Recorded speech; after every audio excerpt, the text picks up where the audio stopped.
John Brown by W.E.B. DuBois. Chapter 13. The Legacy of John Brown. Part 1. Ho, every one that thirsteth, come ye to the waters, and he that hath no money, come ye, buy and eat. Yea, come, buy wine and milk without money and without price. I, John Brown, am quite certain that the crimes of this guilty land will never be purged away but with blood. I had, as I now think vainly, flattered myself that without very much bloodshed it might be done. These were the last written words of John Brown, set down the day he died, the culminating of that wonderful message of his 40 days in prison, which all in all made the mightiest abolition document that America has known. Uttered in chains and solemnity, spoken in the very shadow of death, its dramatic intensity after that wild and puzzling raid, its deep earnestness as embodied in the character of the man, did more to shake the foundations of slavery than any single thing that ever happened in America. Of himself he speaks simply and with satisfaction. I should be 60 years old were I to live to May 9th, 1860. I have enjoyed much of life as it is, and have been remarkably prosperous, having early learned to regard the welfare and prosperity of others as my own. I have never, since I can remember, required a great amount of sleep, so that I conclude that I have already enjoyed full an average number of working hours with those who reach their 80 years and 10. I have not yet been driven to the use of glasses, but can see to read and write quite comfortably. But more than that, I have generally enjoyed remarkably good health. I might go on to recount unnumbered and unmerited blessings, among which would be some very severe afflictions, and those the most needed blessings of all. And now, when I think how easily I might be left to spoil all I have done or suffered in the cause of freedom, I hardly dare wish another voyage, even if I had the opportunity. After a surging, trouble-tossed voyage, he is at last at peace in body and mind. He asserts that he is, and has been, in his right mind. I may be very insane, and I am so if insane at all, but if that be so, insanity is like a very pleasant dream to me. I am not in the least degree conscious of my ravings, my fear, or of any terrible visions whatever, but fancy myself entirely composed, and that my sleep, in particular, is as sweet as that of a healthy, joyous little infant. I pray God that he will grant me a continuance of the same calm but delightful dream, until I come to know of those realities which eyes have not seen and which ears have not heard. I have scarce realized that I am in prison or in irons at all. I certainly think I was never more cheerful in my life. To his family he hands down the legacy of his faith and works. I beseech you all to live in habitual contentment with moderate circumstances and gains of worldly store, and earnestly to teach this to your children and children's children after you, by example as well as precept. And again, be sure to remember and follow my advice, and my example too, so far as it has been consistent with the holy religion of Jesus Christ, in which I remain a most firm and humble believer. Never forget the poor, nor think anything you bestow on them to be lost to you, even though they may be as black as Ebed-melech, the Ethiopian eunuch, who cared for Jeremiah in the pit of the dungeon, or as black as the one to whom Philip preached Christ. Be sure to entertain strangers, for thereby some have. Remember them that are in bonds, as bound with them. Of his own merit and desert he is modest but firm. The great bulk of mankind estimate each other's actions and motives by the measure of success or otherwise that attends them through life. By that rule I have been one of the worst and one of the best of men. I do not claim to have been one of the latter, and I leave it to an impartial tribunal to decide whether the world has been the worse or the better from my living and dying in it. He has no sense of shame for his action.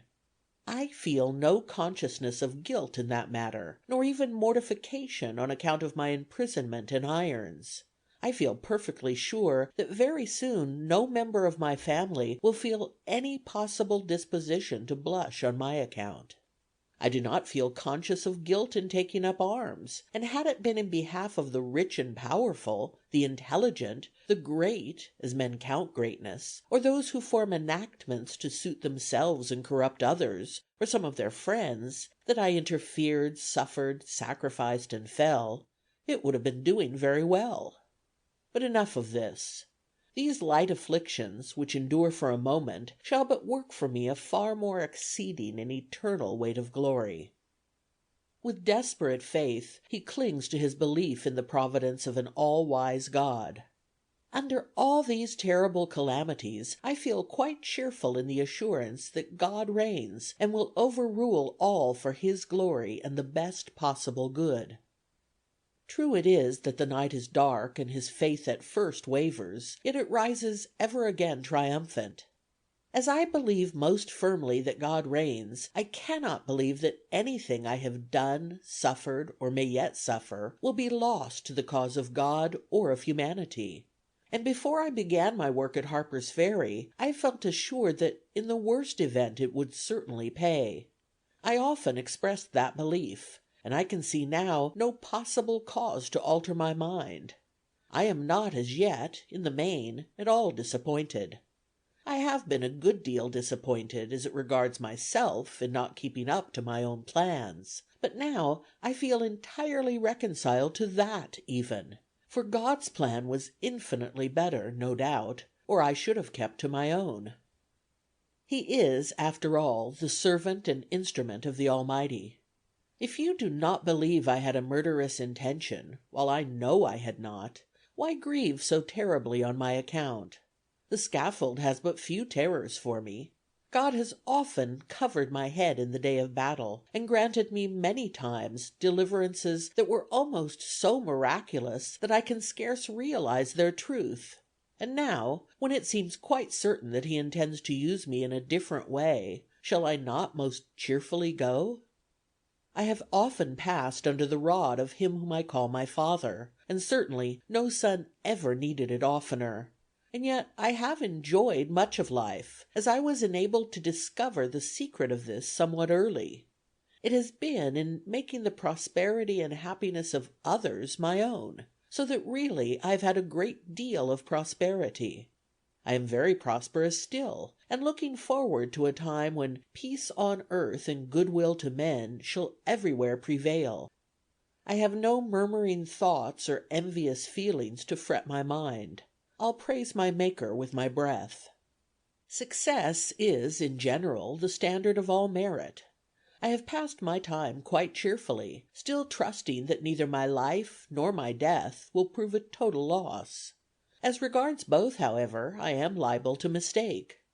It affords me some satisfaction to feel conscious of at least having tried to better the condition of those who are always on the Underhill side, and am in hopes of being able to meet the consequences without a murmur. I am endeavoring to get ready for another field of action, where no defeat befalls the truly brave. That God reigns, and most wisely, and controls all events, might, it would seem, reconcile those who believe it to much that appears to be very disastrous. I am one who has tried to believe that, and still keep trying. I cannot remember a night so dark as to have hindered the coming day, nor a storm so furious or dreadful as to prevent the return of warm sunshine in a cloudless sky. More and more his eyes pierce the gloom and see the vast plan for which God has used him in the glory of his sacrifice. He shall begin to deliver Israel out of the hands of the Philistines. This was said of a poor erring servant many years ago, and for many years I have felt a strong impression that God had given me powers and faculties, unworthy as I was, that he intended to use for a similar purpose. This most unmerited honor he has seen fit to bestow, and whether, like the same poor frail man to whom I allude, my death may not be of vastly more value than my life, is, I think, quite beyond all human foresight. I think I feel as happy as Paul did when he lay in prison. He knew if they killed him it would greatly advance the cause of Christ. That was the reason he rejoiced so. On that same ground I do rejoice, yea, and will rejoice. Let them hang me. I forgive them, and may God forgive them, for they know not what they do. I have no regret for the transaction for which I am condemned. I went against the laws of men, it is true, but whether it be right to obey God or men, judge ye. When and in what form death may come is but of small moment. I feel just as content to die for God's eternal truth and for suffering humanity on the scaffold as in any other way, and I do not say this from disposition to brave it out. No, I would readily own my wrong were I in the least convinced of it. I have now been confined over a month, with a good opportunity to look the whole thing as fair in the face as I am capable of doing, and I feel it most grateful that I am counted in the least possible degree worthy to suffer for the truth. I can trust God with both the time and the manner of my death, believing, as I now do, that for me at this time to seal my testimony for God and humanity with my blood will do vastly more toward advancing the cause I have earnestly endeavored to promote than all I have done in my life before. My whole life before had not afforded me one half the opportunity to plead for the right. In this also I find much to reconcile me to both my present condition and my immediate prospect. Against slavery his face is set like flint. There are no ministers of Christ here. These ministers who profess to be Christian and hold slaves or advocate slavery, I cannot abide them.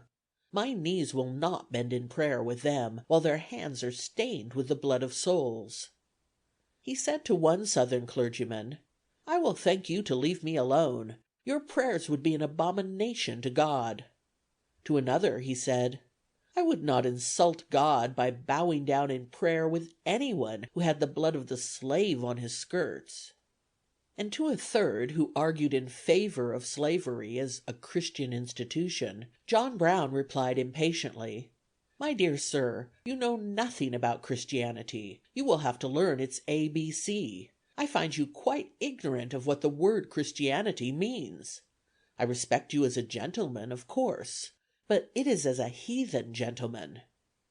To his children he wrote, "Be determined to know by experience, as soon as may be, whether Bible instruction is of divine origin or not. Be sure to owe no man anything, but to love one another." John Rogers wrote his children, "Abhor that arrant whore of Rome." John Brown writes to his children to abhor, with undying hatred also, that sum of all villainies, slavery. And finally he rejoiced, "Men cannot imprison or chain or hang the soul. I go joyfully in behalf of millions that have no rights that this great and glorious, this Christian Republic is bound to respect." Strange change in morals, political as well as Christian, since 1776. "No formal will can be of use," he wrote on his doomsday, "when my expressed wishes are made known to my dutiful and beloved family." This was the man. His family is the world. What legacy did he leave? It was soon seen that his voice was a call to the great final battle with slavery. In the spring of 1861, the Boston Light Infantry was sent to Fort Warren in Boston Harbor to drill. A quartet was formed among the soldiers to sing patriotic songs, and for them was contrived the verses, "John Brown's body lies a mouldering in the grave, his soul is marching on," etc. This was set to the music of an old camp meeting tune, possibly of negro origin, called "Say, Brother, Will You Meet Us?" The regiment learned it and first sang it publicly when it came up from Fort Warren and marched past the scene where Crispus Attucks fell. Gilmore's band learned and played it, and thus the song of John Brown was started on its eternal way. Was John Brown simply an episode, or was he an eternal truth? And if a truth, how speaks that truth today?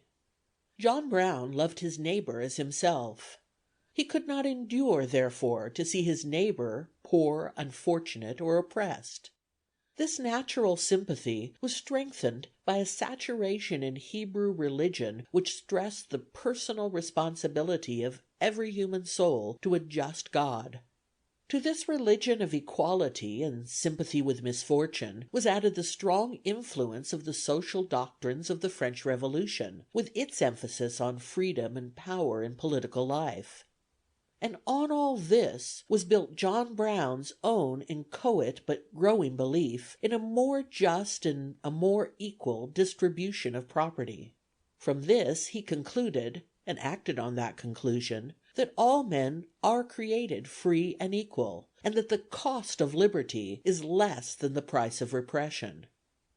Up to the time of John Brown's death, this doctrine was a growing, conquering, social thing. Since then there has come a change, and many would rightly find reason for that change in the coincidence that the year in which John Brown suffered martyrdom was the year that first published The Origin of Species. Since that day, tremendous scientific and economic advance has been accompanied by distinct signs of moral retrogression in social philosophy. Strong arguments have been made for the fostering of war, the utility of human degradation and disease, and the inevitable and known inferiority of certain classes and races of men. While such arguments have not stopped the efforts of the advocates of peace, the workers for social uplift, and the believers in human brotherhood, they have, it must be confessed, made their voices falter and tinged their arguments with apology. Why is this? It is because the splendid scientific work of Darwin, Weismann, Galton, and others has been widely interpreted as meaning that there is essential and inevitable inequality among men and races of men, which no philanthropy can or ought to eliminate; that civilization is a struggle for existence whereby the weaker nations and individuals will gradually succumb, and the strong will inherit the earth. With this interpretation has gone the silent assumption that the white European stock represents the strong surviving peoples, and that the swarthy yellow and black peoples are the ones rightly doomed to eventual extinction. One can easily see what influence such a doctrine would have on the race problem in America. It meant moral revolution in the attitude of the nation. Those that stepped into the pathway marked by men like John Brown faltered, and large numbers turned back. They said, "He was a good man, even great, but he has no message for us today. He was a belated Covenanter, an anachronism in the age of Darwin, one who gave his life to lift not the unlifted, but the unliftable." We have consequently the present reaction, a reaction which says in effect, keep these black people in their places, and do not attempt to treat a Negro simply as a white man with a black face. To do this would mean the moral deterioration of the race and the nation, a fate against which a divine racial prejudice is successfully fighting. This is the attitude of the larger portion of our thinking people. It is not, however, an attitude that has brought mental rest or social peace. On the contrary, it is today involving a degree of moral strain and political and social anomaly that gives the wisest pause. The chief difficulty has been that the natural place in which by scientific law the black race in America should stay cannot easily be determined. To be sure, the freedmen did not, as the philanthropists of the 60s apparently expected, step in 40 years from slavery to 19th century civilization. Neither, on the other hand, did they, as the ex-masters confidently predicted, retrograde and die. Contrary to both these views, they chose a third and apparently quite unawaited way. From the great, sluggish, almost imperceptibly moving mass, they sent off larger and larger numbers of faithful workmen and artisans, some merchants and professional men, and even men of educational ability and discernment. They developed no world geniuses, no millionaires, no great captains of industry, no artists of the first rank, but they did in 40 years get rid of the greater part of their total illiteracy, accumulate $500 million of property in small homesteads, and gain, now and then, respectful attention in the world's ears and eyes. It has been argued that this progress of the black man in America is due to the exceptional men among them, and does not measure the ability of the mass. Such an admission is, however, fatal to the whole argument. If the doomed races of men are going to develop exceptions to the rule of inferiority, then no rule, scientific or moral, should or can proscribe the race as such. To meet this difficulty in racial philosophy, a step has been taken in America fraught with the gravest social consequences to the world, and threatening not simply the political but the moral integrity of the nation.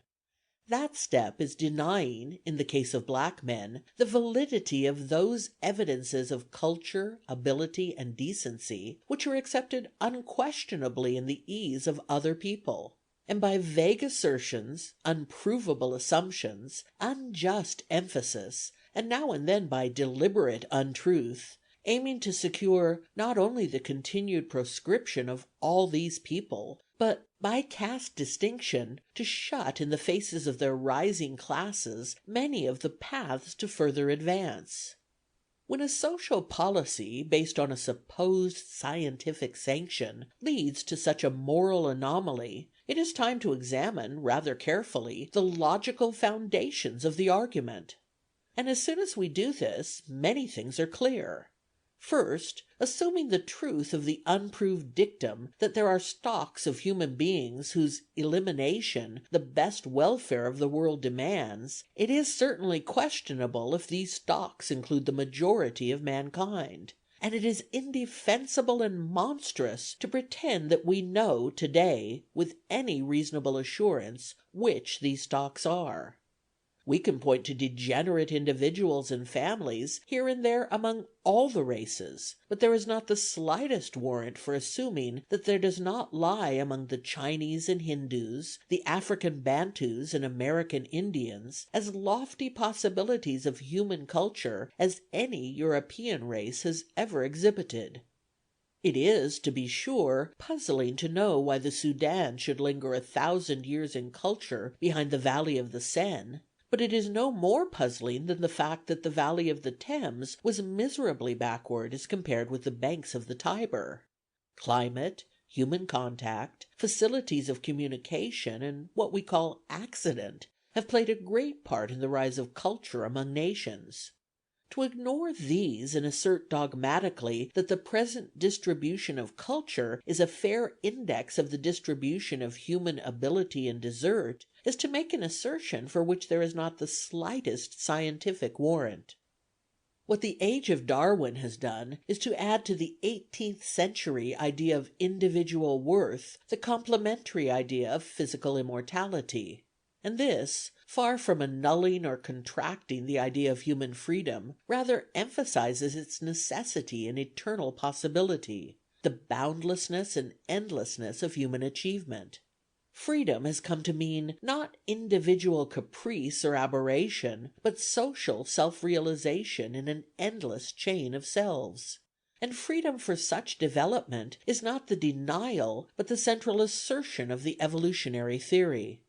So, too, the doctrine of human equality passes through the fire of scientific inquiry, not obliterated but transfigured, not equality of present attainment, but equality of opportunity, for unbounded future attainment is the rightful demand of mankind. What now does the present hegemony of the white races threaten? It threatens, by means of brutal force, a survival of some of the worst stocks of mankind. It attempts to people the best parts of the earth and put in absolute authority over the rest, not usually, and indeed not mainly, the culture of Europe, but its greed and degradation. Not only some representatives of the best stocks of the West End of London, Upper New York, and the Champs-Élysées, but also, in as large if not larger numbers, the worst stocks of Whitechapel, the East Side, and Montmartre. and it essays to make the slums of white society, in all cases and under all circumstances, the superior of any colored group, no matter what its ability or culture. To be sure, this outrageous program of wholesale human degeneration is not outspoken yet, save in the backward civilizations of the southern United States, South Africa, and Australia. But its enunciation is listened to with respect and tolerance in England, Germany, and the northern states by those very persons who accuse philanthropy with seeking to degrade holy white blood by an infiltration of colored strains. And the average citizen is voting ships and guns to carry out this program. This movement gathered force and strength during the latter half of the 19th century, and reached its culmination when France, Germany, England, and Russia began the partition of China and the East.